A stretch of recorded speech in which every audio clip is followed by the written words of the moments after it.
Pierre Medevielle. Merci, Président. Monsieur le Ministre, à mon tour de vous souhaiter la bienvenue dans notre commission. Lors du jour du Conseil européen qui se profile est dense et les discussions seront, n'en pas douter, primordiales pour l'Union européenne de demain. Ma collègue Colette Mélot a très bien traduit les enjeux liés au Brexit et au changement climatique. Je partage son point de vue et espère des avancées concrètes dans ces domaines. Moi, je vais m'attarder sur deux autres points en particulier, la coordination des mesures sanitaires et la situation au Mali. Sur le premier point, je salue les conclusions des ministres réunis en Conseil des affaires générales, prévoyant des critères communs en Europe pour la circulation intra-européenne. Après la situation confuse et le manque d'organisation entre États membres que nous avons connu au début de cette crise et qui nous a fait perdre un temps précieux, cette coopération est essentielle afin de lutter ensemble contre cette pandémie.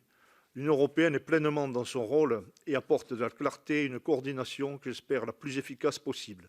Sur ce sujet particulier, l'Union fait la force. J'y vois l'importance de ne pas fermer les frontières entre les pays européens.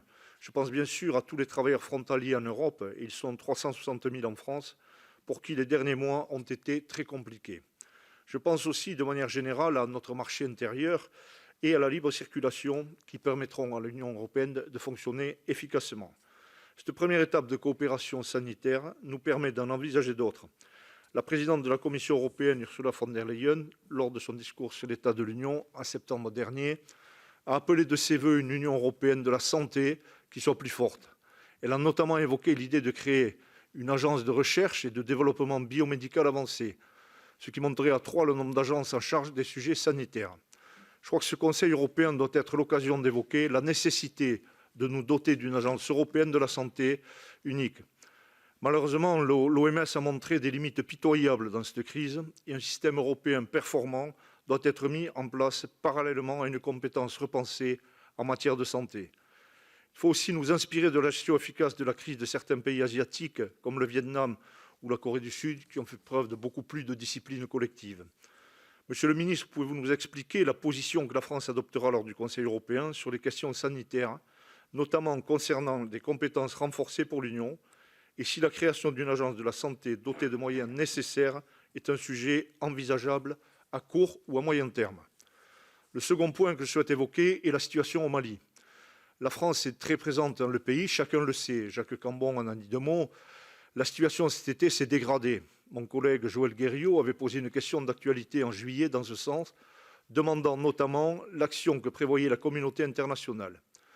Je me limiterai à l'action de l'Union européenne qui souhaite accompagner ce pays dans l'organisation d'élections et dans les réformes, ce que je soutiens bien sûr.